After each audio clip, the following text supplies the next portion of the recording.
नमस्कार साथियों, आज इस वीडियो में मैं आपको बताऊंगा सेप्टिक टैंक के बारे में। सेप्टिक टैंक से जुड़ी हुई जानकारी आपको इस वीडियो में दी जाएगी। एक्सकावेशन के बारे में बात करेंगे। सेप्टिक टैंक की खुदाई करते समय आपको जो है वो किन बातों का ध्यान रखना है। अगर आप जो है जेसीबी मशीन से एक्सकावेशन का काम करवा रहे हैं, खुदाई का काम कर रहे हैं, तो आपको किन बातों का ध्यान रखना चाहिए। और मैन्युअली आप जो है वो लेबर से सेप्टिक टैंक की खुदाई करवा रहे हैं, उसकी एक्सकावेशन का काम कर रहे हैं, तो आपको किन बातों का ध्यान रखना है। और आईएएस कोड के अनुसार जो है वो सेप्टिक टैंक से जुड़ी हुई जानकारी आपको जो है वो दी जाएगी, जिसे आपके लिए जानना बहुत ही ज़्यादा महत्वपूर्ण है। मैं हूं अविनाश शर्मा और एक बार फिर से आपका स्वागत करता हूं आपके अपने यूट्यूब चैनल पॉजिटिव बिल्डर्स में। आइए शुरू करते हैं आज की इस महत्वपूर्ण वीडियो को, और आपको जो है वो सेप्टिक टैंक से जुड़ी हुई जानकारी इस वीडियो के माध्यम से देते हैं।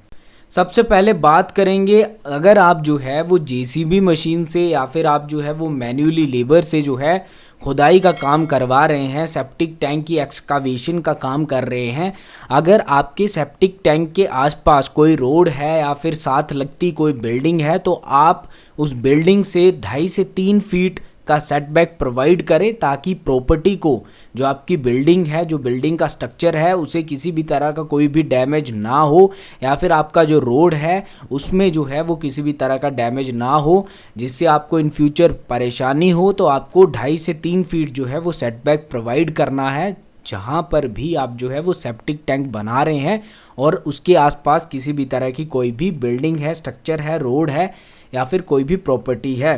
तो इस बात का आपको हमेशा ध्यान रखना है, नहीं तो आप जो है वो बड़ी समस्या में पड़ सकते हैं। और अगर आपके फील्ड पर या फिर जहाँ पर जो है वो आप अपना घर बनाना चाहते हैं, जहाँ पर आप सेप्टिक टैंक बनाना चाहते हैं, साइट पर अगर जेसीबी मशीन पहुँच जाती है, तो आपको हमेशा जो है वो एक्सकावेशन का काम, चाहे वो सेप्टिक टैंक की खुदाई हो, चाहे वो फाउंडेशन बनाने के लिए खुदाई हो या फिर कोई और काम हो, आपको हमेशा जेसीबी से ही काम करवाना है। जेसीबी मशीन से काम करवाएं, उससे एक्सकावेशन करें। इससे आपके घर की कॉस्ट कटिंग होगी और आपके काफ़ी पैसे जो हैं वो बच सकते हैं। इतना समझ लीजिए कि आप जो है वो मैन्युअली अगर कोई काम करवाएंगे, वो 3 गुना रेट पे आपको वो काम पड़ेगा। तो अगर आप जेसीबी से काम जो है वो 1,000 रुपये में हो रहा है, तो वही काम अगर आप लेबर से मैन्युअली करवाएंगे तो वो 3,000 रुपये में आपको वो काम पड़ेगा। तो जब भी जो है वो सेप्टिक टैंक की एक्सकावेशन का काम करना हो, सेप्टिक टैंक की खुदाई करनी है, तो जेसीबी मशीन की मदद से आप जो है वो एक्सकावेशन करें। साथियों, जब जेसीबी से जो है वो एक्सकावेशन का काम पूरा किया जाता है, तब आप देखते हैं कि एक्सकावेशन का काम जो है वो पूरा रेक्टेंगुलर शेप में या फिर स्क्वायर शेप में नहीं हो पाता, क्योंकि टेपर शेप में जो है या फिर आपकी जो है वो स्लोप में कटिंग करती है जेसीबी मशीन। तो कुछ हेल्प जो है वो आपको मैन्युअली लेबर की भी लेनी होती है, और पूरा काम जो है वो एक्सकावेशन का जेसीबी की खुदाई करने के बाद जो है वो लेबर की मदद से पूरा होता है। तो उस चीज़ की भी आपको जो है वो जानकारी होनी चाहिए कि आपको जो है वो जब सेप्टिक टैंक की एक्सकावेशन हो रही है, तो मैन्युअली भी कुछ लोग जो है वो उस काम को पूरा करेंगे, इसके लिए लेबर की आवश्यकता होती है।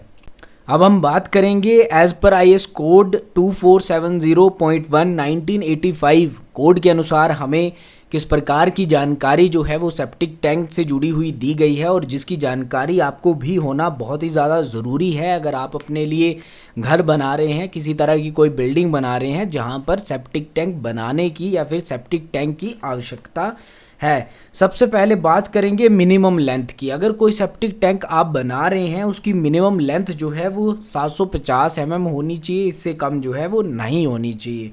अगर हम मिनिमम डेप्थ की बात करें, तो 1000 mm जो है वो मिनिमम डेप्थ आपको रखनी है बिलो द वाटर लेवल से जो है वो 1000 mm जो है वो मिनिमम डेप्थ आपको रखनी है। इसी के साथ जो है वो मिनिमम, हम लिक्विड कैपेसिटी की बात करें तो लिक्विड कैपेसिटी जो है वो मिनिमम 1000 लीटर जो है वो सेप्टिक टैंक की होनी चाहिए।